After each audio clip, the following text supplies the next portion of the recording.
नमस्कार, आप देख रहे हैं सी के साथ तक। आपको बता दूं, इस समय मैं हूं जनपद आजमगढ़। आपको बता दूं कि सुहेलदेव भारतीय समाज पार्टी के प्रवक्ता अश्विनी मिश्रा जी से हमारी आज खास बातचीत।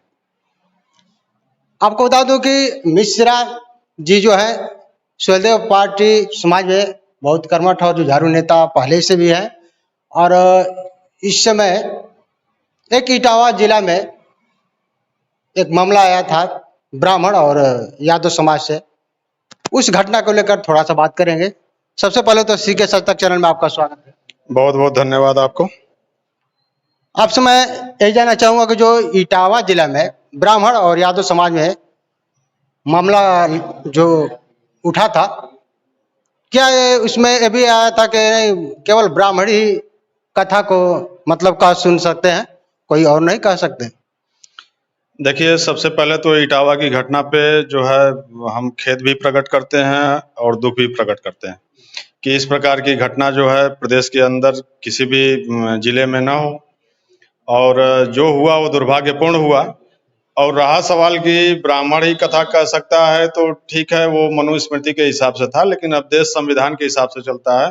तो ब्राह्मण भी जब सारे काम में जो है जा सकता है, तो अन्य लोग भी सारे काम में आए, हमको कोई आपत्ति नहीं है। लेकिन खास करके ब्राह्मणों के ऊपर जो आरोप लगाया जा रहा है कि मूत्र विसर्जन के बाद उनको जो है बाल बनवाया गया, तो ये सब बातें हमको लगता है कि निराधार हैं, क्योंकि उसका कोई मेडिकल वगैरह नहीं हुआ। अगर मेडिकल हुआ होता तो सारी चीज प्रमाण में आई होती। और दूसरी चीज ये है कि जो मुकुटमणि जी का और संतराम जी का FIR है जो है वहाँ के थाने में, उसमें भी जो है मूत्र की बात वो लोग जो है नहीं लिखे हैं।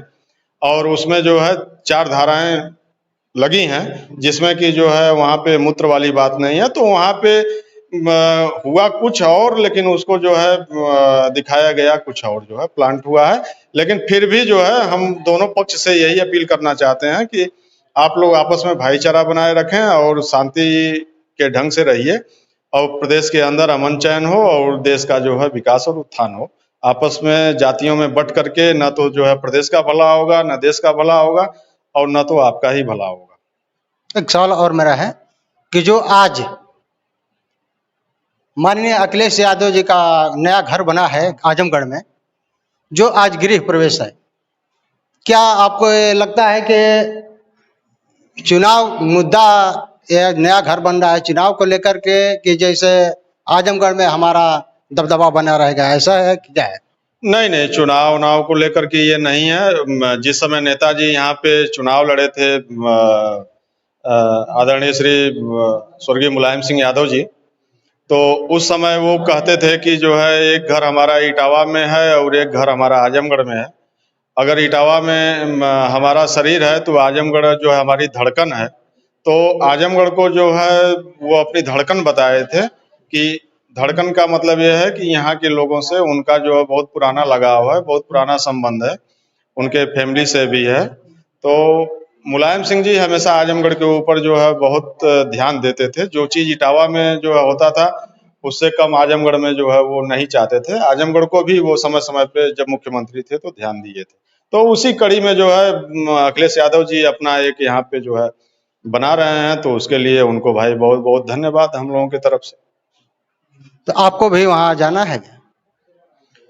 नहीं, ऐसा है कि हम लोग तो सुहेलदेव भारतीय समाज पार्टी के लोग हैं और वो लोग समाजवादी पार्टी के लोग हैं। तो इसमें हो सकता है कि हमारे पार्टी के मुखिया को इनविटेशन हो और भी कुछ लोगों को हो, लेकिन हमको नहीं। एक और बयान आया था सपा मुखिया का कि सुहेलदेव भारतीय समाज पार्टी को 2 दिन में हम खत्म कर सकते हैं, क्या है?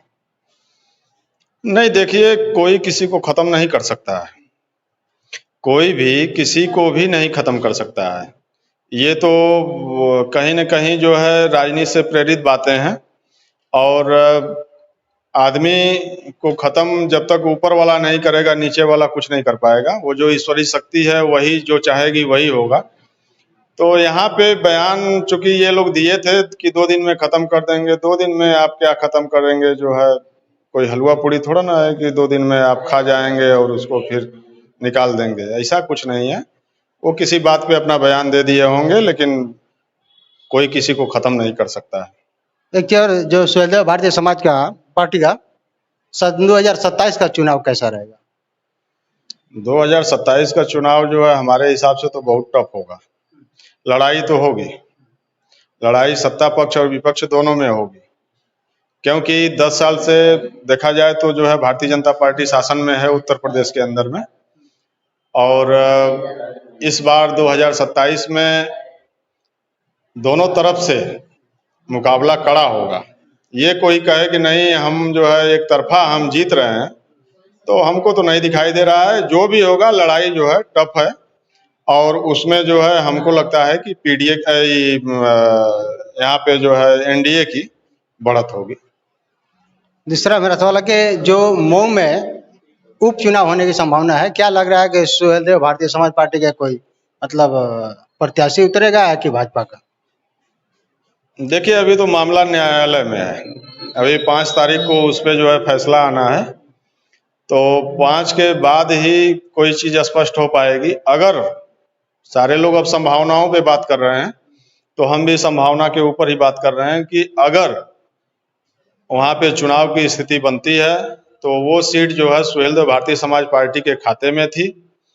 जब 2022 में जो है माननीय नेताजी समाजवादी पार्टी के साथ गठबंधन किए तो उनके हिस्से में आई थी, और उसके पहले जो है 2017 में भारतीय जनता पार्टी के साथ जब गठबंधन में थे तब भी जो है इनके खाते में ही आई थी, अपनी पार्टी के पास ही आई थी।